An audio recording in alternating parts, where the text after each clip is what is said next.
स्वास्थ्य पत्रिका हमारी सेहत में आप सभी का हार्दिक स्वागत। मैं हूं शालिनी मित्तल और आप सुन रहे हैं ये आपका पसंदीदा कार्यक्रम आपके स्वास्थ्य से संबंधित। क्या आप जानते हैं आध्यात्म, विज्ञान और स्वास्थ्य जो सुनने में भले ही अलग अलग शब्द लगते हों, ये आपस में गहरे जुड़े हैं। क्या है इनका अंतर संबंध? आध्यात्म, विज्ञान और हमारा स्वास्थ्य। आइए सुनते हैं ये परिसंवाद। प्रतिभागी हैं आध्यात्म गुरु श्री राजेश कामरा, मौलाना आजाद मेडिकल कॉलेज के oral medicine and radiology department की विभागाध्यक्ष डॉक्टर सुनीता गुप्ता। कार्यक्रम का संचालन कर रही हैं शालिनी मित्तल।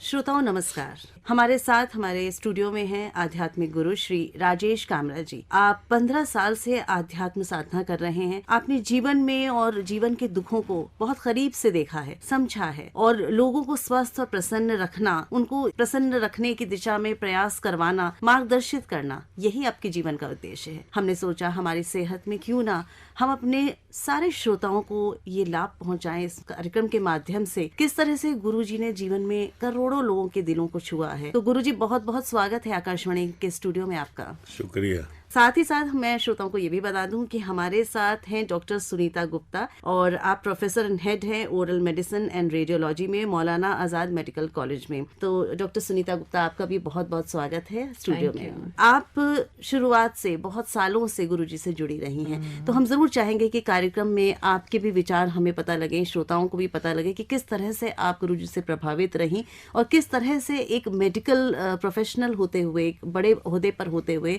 आप किस तरह से रिसर्च के माध्यम से ये गुरुजी के साथ संबद्ध होकर अपने जो पेशेंट्स हैं उनको इसका लाभ पहुंचा रही हैं। लेकिन सबसे पहले गुरुजी आपसे शुरुआत करना चाहूंगी। दुख बहुत है जीवन में, स्ट्रेस बहुत है जीवन में, क्यों है और क्या है ये दुख और स्ट्रेस और क्यों होता है? देखो, दुख का कारण सिर्फ एक ही है, द रूट कॉज। हम कुछ भी संसार में, मैं एक एग्जाम्पल से कहता हूँ, संसार में हम कुछ भी लेते हैं, एनीथिंग।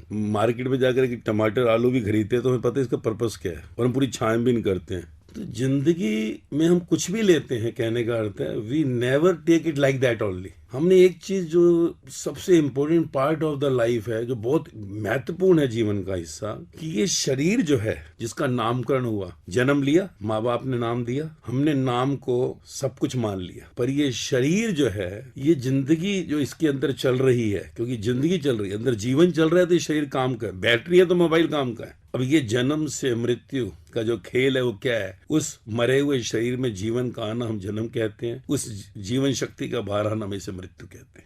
ये तो आपने बताया जन्म मृत्यु क्या है, लेकिन इसके बीच का जो सफर है वही तो हमारे लिए इम्पोर्टेंट है। और उसमें इतने दुख क्यों आते? अब एक जना किसी बैगर के यहाँ पैदा हो रहा है, कोई बड़े सेठ के यहाँ पैदा होता है, कोई बच्चा आता है, देखो हार्ट होल है, पोलियो है, और कोई बिल्कुल फिट होता है। तो कोई कुछ जिंदगी में भोग रहा है, कोई कुछ भोग रहा है। तो जन्म से मौत के बीच का एक खेल क्या है? व्हाट द इंक्वायरी, कि भैया मैं कौन हूँ ये, और ये कहाँ से आए, और क्यों ये मेरे माता बने, पिता बने, भाई बने, बहन बने, और अंत में मृत्यु होती है, सब छूट जाता है। तो ये जन्म से मृत्यु के बीच की कहानी जो है, to know about this main instrument, invaluable instrument. देखो 1 लाख का इंस्ट्रूमेंट है, 1 करोड़ का है, पर ये शरीर जब हम जिसको मृत्यु कहते हैं, अगर हम सारी दुनिया की दौलत अपनी नहीं दे दें तो 1 मिनट हमें नहीं मिलता। और इसके बारे में हम क्या जानते हैं? बस इतना ही जानते हैं, this is eyes, this is nose, this is mouth, this ears, हो ये पढ़ा गया। फिर यही कि बड़े हुए, शादी की, बच्चे हुए, काम की, दुनियादारी की, पर जन्म मृत्यु के बीच का खेल क्या है? बहुत सारी बातें गुरुजी आपसे आज पता लगेंगी।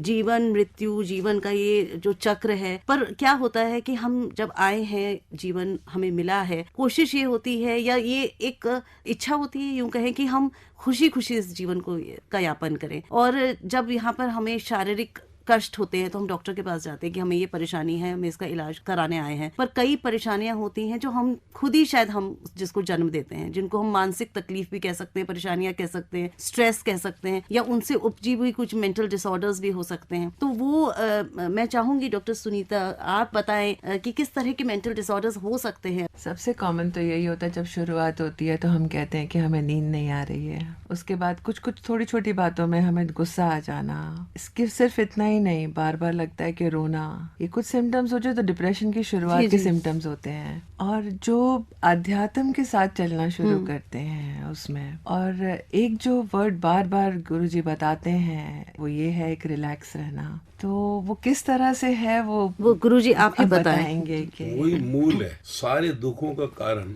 2500 साल पहले मैं बुद्ध की जो बात कर रहा हूँ कि उस इंस्ट्रूमेंट का ज्ञान जिसको श्रीमद् भगवद गीता में कृष्ण बता रहे हैं, गुरु नानक देव गुरु ग्रंथ साहिब में कह रहे हैं, जीसस बाइबल बताया, हर धर्म ग्रंथ में बताया गया है। गीता कह रही है संचयित कर्म, प्रारब्ध कर्म, क्रिमान कर्म, कि भैया ये पिछले जन्म का जो तुम्हारा संचयित कर्म, डेस्टिनी, लक, नसीब जिसको कह रहे हो, ये वो है। डेस्टिनी नसीब क्या है? मैं इच्छा करता हूँ यार ये हो जाए और मैं उससे अटैच हो जाता हूँ, so it become the destiny. Plus फिर मैं जिंदगी में जो एक्सेप्ट नहीं करता हूँ, डिस्टर्ब हो जाता हूँ, दुखी हो, शांत हो जाता हूँ, it becomes your bad karma. Get for reshooting, जैसे होता है ना कैमरे के आगे कोई सीन रीशूट होता है तो वो रीशूटिंग के लिए फिर होगा। तो scene reshooting which I have not accepted in relax plus desire, it is equal to destiny, luck, नसीब। तो आज जब जन्म हुआ तो मेरी वही चिप जो पिछले भाग्य की, मेरी भाग्य मतलब 5 जन्म में संचयित कर्मा, कलेक्टिव कर्मा, इच्छा प्लस जो मैंने रिलैक्स में जिंदगी नहीं जी, वो रीशूटिंग के लिए सीन आ गया। तो जो मैंने मांगा वो मुझे मिला कि मैं ये हो जाऊं, मैं वो हो जाऊं, प्लस द कर्मा जो मैं फिर रिलैक्स में हुई नहीं।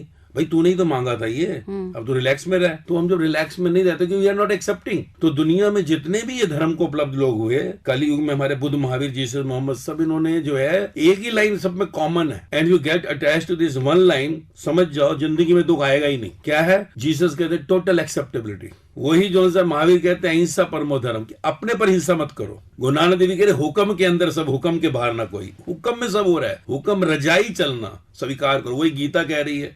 हम कैलेंडरों में देखते हैं जो हुआ अच्छा हुआ, जो हो रहा है अच्छा हो रहा है, जो होगा अच्छा ही होगा। वही श्री रामायण में है कि होई है वही जो राम रची राखा। कहने का अर्थ एक ही है, except the life as it is, क्योंकि आपने जो मांगा तो वो आपको मिला। तो अगर आप इसे एक्सेप्ट कर लेते हैं तो जीवन से दुख जीरो हो जाएगा। अब आज मेरे साथ देखो हजारों लोग जुड़े हुए हैं। दुख शब्द मेरे साथ ही 15 साल पहले संसार में थे हम, तो दुखी था, 120-200 BP, full body cholesterol, tension, headache, ये जो मिला रिसर्च। तो जो हमने कभी पूजा पाठ की पर उसका समझा नहीं अर्थ समझ आया। देखो 15 साल में दुख पता ही नहीं है। मेरे साथ फिर हजारों लोगों पे एक्सपेरिमेंटेड किया गया कि आज मेरे साथ जुड़े हुए लोगों को दुखी कोई है ही नहीं। क्योंकि कहते हैं साथ रह के दुखी हो ही नहीं, तो है क्या? कुछ नहीं किया, एक्सेप्टेंस। जी। तो मतलब मूल मंत्र जो है वो एक्सेप्टेंस है। और जैसा डॉक्टर सुनीता ने भी कहा, रिलैक्स। तो जो है जैसा है उसको एक्सेप्ट कर लिया तो हम एक तरह से उस पीड़ा से मुक्त हो सकते हैं जो हमें वो स्ट्रेस पहुंचाती है, चाहे वो शारीरिक हो चाहे वो मानसिक हो।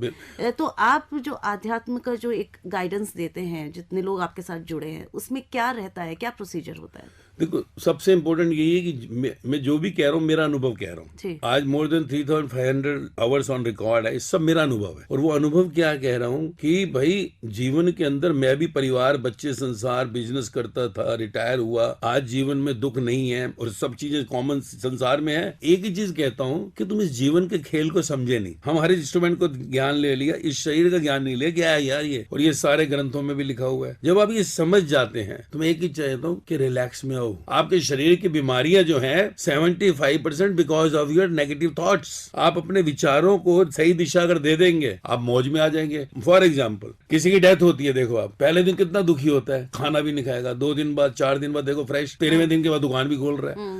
मीन्स जो हुआ है जीवन में वो तो बदला नहीं जा सकता, पर आपका जो एक्सेप्टेंस पावर है वो डिले होती है, और जितनी डिले होती है दैट बिकम्स योर दुख, सैडनेस। और ये सैडनेस ज्यादा बढ़ जाए, बार बार आप जिंदगी में लेते हो तो डिप्रेशन हो जाता है, माइंड डिस्टर्ब हो जाता है। फिर आप कहते हैं सुख मिलेगा कहाँ? बंगले में, गाड़ी में, दौलत में। भाई सुख तो थॉट्स में ना तेरे। Just change your thoughts to the acceptability fast. इसलिए मेरा एक ही मूल मंत्र सबको होता है, रिलैक्स। मतलब अगर डिले आप उसको एक्सेप्ट करते हैं तो वो तब तक आपके शरीर पे, आपके मन पे प्रभाव डाल चुका होता है 100%, है ना। और वो नेगेटिव प्रभाव ही आपकी बीमारी बन जाता है। बिल्कुल। आज 15 साल से मैं 20 घंटे एवरेज रोज बोल रहा हूँ। 120-200 बीपी, फुल बॉडी कोलेस्ट्रॉल, पानी में सब्जी खानी है, नमक छूना नहीं है, कुछ भी ऐसा नहीं। बच्चे हैं, परिवार है, काम नहीं, कभी नौकरी नहीं लगी, कभी शादी नहीं हुई। यार ये सब जो मेरे संसार के होते हैं मेरे साथ भी है, because I am going through. पर मेरा रिलैक्स नहीं टूटता, I accept it, I understand, समझ गए इस इंस्ट्रूमेंट के बारे में। मुझे ऐसा लगता है गुरुजी आपकी बात सुन के कि हर आदमी के अंदर बहुत स्ट्रेंथ है, बहुत पॉजिटिविटी है। हम अपनी ही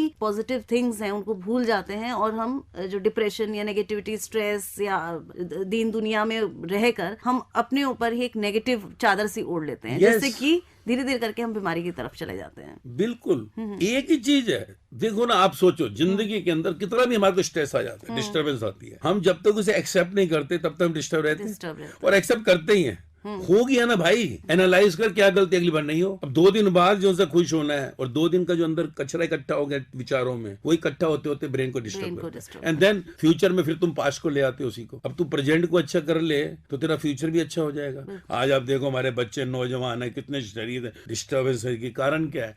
थॉट्स अटक जाते हैं, एक्सेप्टेंस पावर नहीं है कि मैं जो चाहता हूं वैसा हो, पर भाई क्यों नहीं हुआ, that the reason, the knowledge कम, जब ज्ञान आ जाता है कि जिंदगी के सिस्टम बन गए, यार ये सब खेल है। मैं डॉक्टर सुनीता गुप्ता से जानना चाहूंगी कि एज अ मेडिकल प्रोफेशनल आप एक प्रैक्टिकल ढंग से जो मुझे बताएं कि जैसे पेशेंट्स आपके पास आते हैं, तो किस तरह के पेशेंट्स आपके पास आते हैं और किस तरह से आप आध्यात्म और अपनी मेडिकल साइंस को जोड़कर उनको समझाते हैं, या किस तरह की रिसर्च कर रही हैं? जब मरीज आता है तो हमेशा बहुत सारी प्रॉब्लम्स लेके आता है, लेकिन हर चीज़ की जो मूड एक प्रॉब्लम आती है, वो हमेशा कहते हैं कि हमें बहुत स्ट्रेस है। दूसरा, हमेशा हमें लगता है कि जो एक मेडिसिन डोज हम उनको देते हैं, वो चाहे डायबिटीज़ है, थायराइड्स हैं, कैंसर की ड्रग्स हैं, जो भी हैं, वो एक लेवल के बाद वो इफेक्टिव होना कम हो जाती है, बंद हो जाती है, हमें डोज बढ़ानी पड़ती है। जब एक इंसान जानना शुरू करता है, जैसे अभी गुरुजी ने बताया कि हम अपना मैनुअल हम नहीं जानते हैं, हम कहते हैं खून तो बन रहा है, रोज चल रही है, मशीन तो चल रही है, क्या है ये? जब इसके बारे में जानना शुरू करते हैं, तब एक हम प्रेजेंट में रहना शुरू करते हैं। जो रिलैक्सेशन के बारे में बात करी है अभी, उसका इफेक्ट ये होता है कि वो जो डोजेज हैं वो हमें कम करनी पड़ती हैं, क्योंकि वो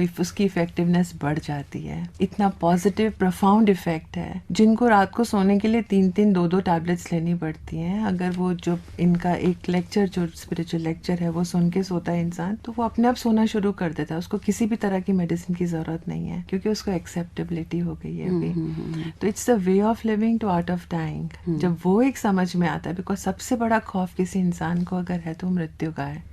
जब उसको कोई समझ लेता है, जो हम इनसे समझते हैं, क्योंकि इनका अपना प्रैक्टिकल ज्ञान है। जी जी, तो बहुत सारे पेशेंट्स आपको फीडबैक भी देते होंगे कि उनको फायदा हुआ। एग्जैक्टली। और फिर जो हमारा रिसर्च हुआ है, हमने क्योंकि ये समझना चाहा कि क्यों हो रही है, तो उन मरीजों में हमने पाया कि साइलेंसिंग माइक्रो आरएनए ब्लड के अंदर हमारा होता है, जो फीडबैक देता है हार्मोन्स को, स्ट्रेस लेवल्स के रिलेटेड होता है ये। और वो साइलेंसिंग माइक्रो आरएनएस का लेवल्स जो है वो कम होने लगा था जिन पेशेंट्स में बहुत स्ट्रेस था। जैसे जैसे उन्होंने अध्यात्म के बारे में जानना शुरू किया, इनकी जो वाणी होती है, जो इनका लेक्चर है, एक डिस्कोर्स है, वो सुनने लगे, तो उनमें वो जो लेवल्स थे वो इंक्रीज हुए। ये positive body hormones which was a medically, because it's a sound waves which help. तो ये एक प्रोफाउंड इफेक्ट था, which is like you know, I think it's just मुझे तो लगता है एक स्कूल के लेवल से लेके कॉलेज के लेवल तक, चाहे मेडिकल का कोर्स है, किसी भी तरह के कोर्स में, ये एक अगर किसी व्यक्ति को समझ में आता है या हमें समझ में आ जाता है, तो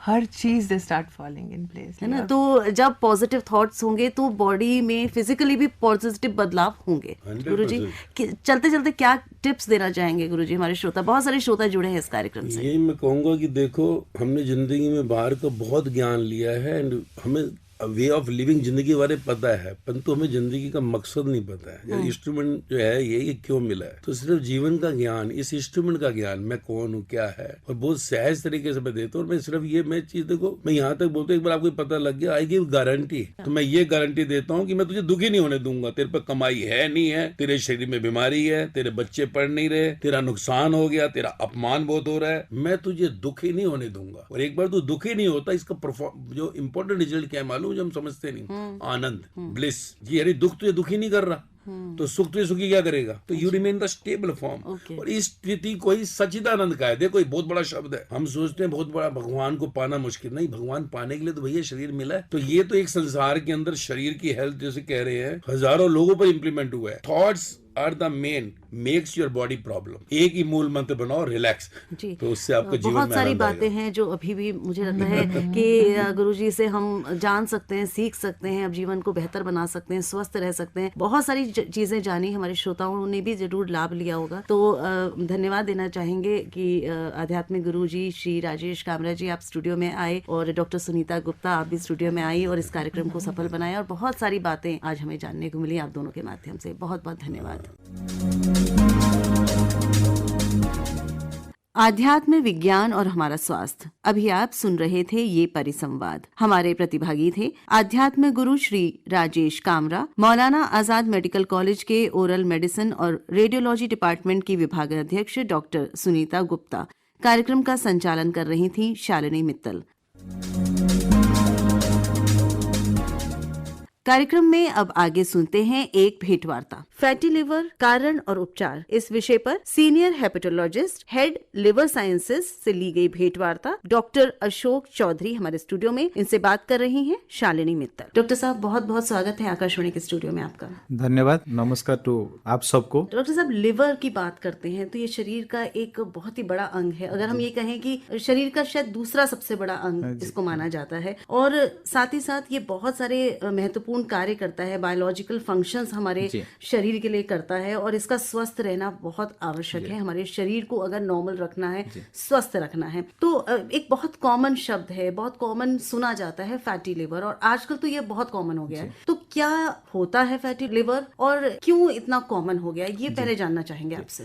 फैटी लिवर जो हम बात करते हैं, इसका मतलब होता है कि लिवर में फैट जमा होना, जिससे हम आजकल दुनिया में देखते हैं कि आपने पूछा और एक की कारण क्या होता है, तो इसमें मैं यही बताऊं कि जैसे डायबिटीज हो गया, मोटापा हुआ, अल्कोहल एंड कुछ कारण होती है थोड़ा सा हेपेटाइटिस की, कुछ इन्फेक्शन से होता है। बट जो बोले कि अभी हमने इतना कॉमन क्यों हो गया, हम इसको सोचे तो इंडिया में जो इतना स्टडीज आया हुआ था, 8 से लेके 32%, मतलब कि हर तीसरी बंदा हमारे फैटी लिवर से आक्रांत हो रही है। और ये जो फैटी लिवर हम बता रहे कि हर तीसरी बंदे को होने का, ये स्टडी जो बताया था वो थोड़े से अर्बन बेस्ड थे। अभी जैसे हम लोगों को लगता है कि मोटापा होने से लिवर होता है, डायबिटीज होता है, ये सब बीमारी थोड़े अच्छे खानदान वाले लोगों को होना है। बट ये बीमारी जो है भारत की गांव तक भी चले गए। आज की डेट में रूरल कंपाउंड में 20% लोगों में भी फैटी लिवर, पर्टिकुलरली मोटापा का आ रहे हैं। और तीसरी इंपॉर्टेंट हुआ कि हमारा बच्चों, आजकल देखे कि बच्चे लोग भी मोटा हो रहे हैं। हर अभी एक स्टडी जैसे बताते हैं, स्कूल में 8% बच्चे मोटे होते हैं। तो यही बच्चे जब भी मोटे अभी इससे शुरू से होते, इनकी भी लिवर की प्रॉब्लम शुरू होता है। खाली लिवर नहीं, मोटापा से बाकी सारे प्रॉब्लम्स होते हैं। तो आज मैं यही बताऊं कि कितना कॉमन इसी के लिए हुआ है। पहला चीज है कि हमारा मोटापा जो बता रहे कि इंडिया में अभी बढ़ते जा रहे हर कदम में। फिर उसके बाद है डायबिटीज। डायबिटीज में इंडिया हुआ सेकंड कैपिटल, 67 मिलियंस को डायबिटीज हो रही है। फिर उसके बाद हमारा सोशियो इकोनॉमिक स्टेटस बढ़ते गया, तो हमारा लाइफस्टाइल कम हो गई। आपके पास चलने के साधन है, बट गाड़ी के बिना हम नहीं निकलते। और जो भी कुछ था, जैसे हमारा मोबाइल से गैजेट्स आ गए, तो हमारा एक्टिविटी खत्म हुआ, तो हमारा वेट बढ़ने का, सेडेंटरी लाइफस्टाइल होने का, इवन वेट नहीं बढ़ के भी लाइफस्टाइल की प्रॉब्लम्स बढ़ते गए। जैसे लाइफस्टाइल प्रॉब्लम बढ़ा, फैटी लिवर ऑल्सो उसी तरीके और एक लाइफस्टाइल की प्रॉब्लम हुई। तीसरी जो रहा कि अल्कोहल। अल्कोहल जो है, जिससे हमारा लेवल ऑफ सोशल बढ़ते जा रहे हैं, तो हमारा इसकी कंजप्शन भी बढ़ती जा रही है। और इसी के लिए हमारा 2021 में गवर्नमेंट ऑफ इंडिया से फैटी लिवर को हमारा नेशनल हेल्थ प्रोग्राम इंक्लूड किया गया है। अच्छा। ये एक पहली बीमारी जिसमें है कि नॉन कम्युनिकेबल डिजीज ग्रुप में फैटी लिवर को लिया गया है। तो आपने काफी विस्तार से बताया डॉक्टर साहब कि किन किन कारणों से इसका जो है हमारे देश में इतना प्रकोप बढ़ गया है, क्योंकि एक लाइफस्टाइल डिजीज है। इसके अलावा मोटापा इसका एक मुख्य कारण बनता है। और कौन कौन सी, जैसे आपने बताया डायबिटीज है, या बच्चों में भी, पहले हम नहीं सुनते थे बच्चों में फैटी लिवर होना, पर आजकल ये भी आम हो गया है। तो सीधे सीधे इसका जो कनेक्शन है ये मोटापे से एंड लाइफस्टाइल से है। उसमें एक 3 चीज बताऊंगा। सबसे इंपॉर्टेंट चीज हमारा हुआ कि डायबिटीज एंड मोटापा, ये दोनों मिलकर तो एक खतरनाक कॉम्बिनेशन हो गया। तो डायबिटीज होने से फैटी लिवर होने का चांसेस होता है 100 में 40 लोगों को। जब डायबिटीज और मोटापा इकट्ठा होते हैं, फैटी लिवर होने का प्रॉब्लम 60% से ज्यादा होता है। बंदे को कोई दिक्कत नहीं होती, बट लिवर में फैट जमा होती है। और उतना भी नहीं, उसमें 20 लोगों में लिवर की जो हम बोलते हैं फाइब्रोसिस, लिवर सुकड़ना शुरू होती है। और 10% लोगों में ये सीरोसिस होता है, जिसको पता भी नहीं चलता, हम हेल्थ से पता चलता है। तो ये डायबिटीज मोटापा कॉम्बिनेशन होने से ये और बढ़ गया। फिर और एक इंपॉर्टेंट हुआ, जैसे हम देखते हैं थोड़ा सा हम मोटे हैं और लाइफस्टाइल अच्छा सा है और डायबिटीज है, और उसके साथ हमारा अल्कोहल हो गया, तो तीनों मिल गए, तो तीनों हमारे लिए लेथल ट्राई हो जाते, फिर इसकी प्रॉब्लम और ज्यादा होती। और इंपॉर्टेंट जो सेकंड हुआ कि फैमिली हिस्ट्री और जेनेटिक बैकग्राउंड। सपोज हमारे घर में किसी को डायबिटीज, ब्लड प्रेशर, मोटापा, हार्ट की प्रॉब्लम है, तो हम जेनेटिकली प्रीडिस्पोज होते ऐसे लाइफस्टाइल प्रॉब्लम होने के लिए। एंड डे बाय डे ये चीज बढ़ रही है। जैसे आप देखेंगे मेरे फादर में कुछ प्रॉब्लम नहीं था, अभी मेरे जनरेशन में मेरे को डायबिटीज हुआ, अभी मेरे बच्चे को यंगर से फैटी लिवर हुआ, हार्ट की प्रॉब्लम हुआ। देन आपने उसके लास्ट मतलब बच्चों में क्यों होने लगा, हमने पता नहीं चलता था। अभी ये भी एक कंसर्न आया। अभी WHO ने बताया कि 2030 तक ये emergency inclusion of the childhood obesity addressed by the public system. इसका मतलब यही होता है कि हमने बच्चों में, जैसे मैंने अभी पहले बताया था कि 5 to 8% बच्चों में अभी मोटापा आ रही है। एंड ये जो है बच्चे आज का है, आगे जाके एडल्ट बनेंगे, आज का एडोलेसेंट, फ्यूचर का एडल्ट। एंड अभी जो स्टडी बता रहे हैं कि बाई 2030 इंडिया में 29 मिलियन बच्चे जो ओबेस है वो ऐड होंगे। देन ये एडिशनल हमारे लिवर डिजीज को, बीमारी को भी एक पूल बनाएंगे। तो डॉक्टर साहब, ये क्यों होता है और कौन ज्यादा प्रोन होते हैं और किनके साथ होने से ये और डेडली हो जाता है, ये सब आपने बताया। कैसे पहचाने अगर किसी को फैटी लिवर है, क्योंकि जब तक टेस्ट नहीं होगा पता नहीं चलेगा। तो कोई ऐसे सिम्टम आते हैं क्या हमारे जिसको हम देखकर या महसूस कर सकें कि हमें फैटी लिवर है? एक अच्छा भी बोल सकते हैं और बुरा भी बोल सकते हैं कि जो फैटी लिवर के बारे में बात करते हैं उसमें से 100 में 60 लोग में कोई सिम्टम्स नहीं होता है। तो हमने टेस्ट करने के लिए जब जाते हैं, कब जाते हैं, जब भी हमारे कोई दिक्कत होती है, तो मैक्सिमम टाइम फाइंडिंग हो जाती है। तो इसी के लिए मैक्सिमम पता चलते हैं कि हमने एसिम्प्टोमेटिक, सपोज आप गए थे, कोई सिंपली गैस की प्रॉब्लम हुआ कि ऐसे रूटीन हेल्थ चेकअप आने वाला, तो उसमें ये पता चलता है। बट उसमें एक ग्रुप होते हैं सिम्टम्स जो होते हैं वो बहुत माइल्ड होते हैं, जैसे कि थोड़ा सा हमारा लिवर जैसे राइट साइड में तो भारीपन थोड़ा सा होना, या कॉमनली हम लोग सबको एसिडिटी बता रहे, गैस्ट्राइटिस बता रहे, ये फैटी लिवर की थोड़ी सी प्रॉब्लम होती है। और इंपॉर्टेंट होते हैं, जैसे फैटी लिवर बता रहे तो फैट लिवर में जैसे जमा तो बॉडी में भी होता है। तो उसमें क्या होता है, हमारे थोड़े से सुस्त लगते हैं, हम इसको बोलते हैं मेडिकल में फैटिक, थोड़ा सा काम करते थकान महसूस करना, आप जैसे थोड़ी सी चलने के बाद बिल्कुल बढ़ जाना। ये चीज होता है कि कोई बीमारी आपको नहीं है, बट आपको एक आलसपन की तरह लगता है कि आपको लगता है मैं आलस हूं, बट वो दैट इज बिकॉज आपकी बॉडी में आपकी सिस्टम ऐसे हो गया कि आपको थकान, थोड़ा सा इजी फैटिगेबिलिटी हम बोलते हैं हो जाता है। ये हो गया सिम्टम्स होने के बाद जो बता रहे, और ये हुआ एसिम्प्टोमेटिक। बट सबसे इंपॉर्टेंट आपने जो पूछा था अभी कि हमने कैसे पता करेंगे, तो इसमें हमारा सबसे इंपॉर्टेंट होता है, जैसे मैंने बताया, जो सबसे कॉमन होता है कि हमारा मोटापा है। हम मोटापा कैसे जानेंगे? सबसे सिंपल फॉर्मूला जो हम यूजुअली बोलते हैं, काफी सारे आजकल आ गया कि आप देख लो बीएमआई कैलकुलेट, बट वो डिफिकल्ट चीज है। तो हमने सिंपल रूल ऑफ थंब, आपका हाइट इन सेंटीमीटर माइनस 100 कर लो, वो आपके लिए वेट। सपोज आपकी हाइट है 5 फुट, तो आपका हाइट हुआ 150 सेंटीमीटर, तो उसमें 100 घटा लो, कितना हुआ 50, तो आपकी वेट होना है 50।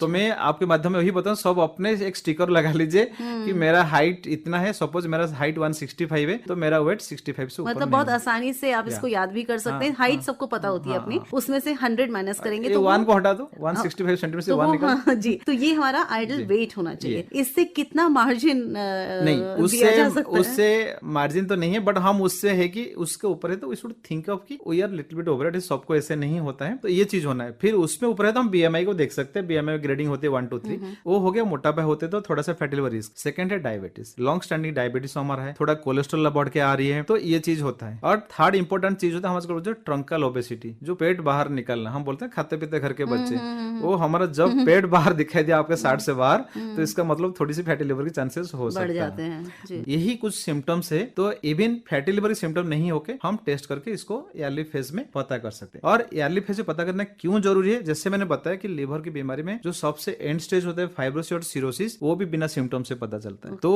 बट उसके लिए हमारे पास एक बिग मार्जिन होता है 15 to 20 ईयर्स। तो that's why if we have the high risk symptoms, हम इसको थोड़ी सी स्क्रीनिंग कराना जरूरी है। डॉक्टर साहब, आपने बताया कि ज्यादातर मोटापा जो है वो उसका कारण बनता है, और इसलिए मोटे व्यक्ति जो है वो अपना एनुअल टेस्ट कराते रहें, कोशिश करें जानने की। क्या जो पतले लोग हैं, लीन टेंडेंसी वाले लोग हैं, उनको ये हो सकता है? जी, अभी हमने जैसे बात किया कि अभी सारी चीज मोटापा, कोलेस्ट्रॉल, डायबिटीज के बारे में बात किया। हाँ, ऐसे ही होता है कि मोटापा नहीं होके होता है, हम इसको बोलते हैं लीन फैटी लिवर, मतलब हम पतला होके हो सकता है। एंड ये मोस्ट ऑफ दी कॉमन जो होती है हमारे eastern part of the India में बहुत ज्यादा कॉमन होता है। एंड उसमें एक चीज देखा गया कि मोटा नहीं होने के बाद भी हमारा खाने में जो होते हैं कार्ब ज्यादा होते हैं, कार्बोहाइड्रेट बेस्ड होते हैं, राइस या गेहूं based most of the diets होता है कि हमारा जो डाइट एक बैलेंस होनी चाहिए, मैक्सिमम नहीं होता, तो उसमें इसका थोड़ा सा फर्क आने से ये चीज पता चलता है। तो ऐसे बीमारी देखे तो इट इज मोटापा का ही है, बट ऑल्सो पतले लोग भी उसमें स्पेयर नहीं है, बट उसको डिटेक्ट करना थोड़ा डिफिकल्ट होगा। तो इसी के लिए सपोज हमारा कोई टेस्ट में पता चलता है, देन हम उसके लिए रिमेडी लेना है लीन फैटी लिवर। जी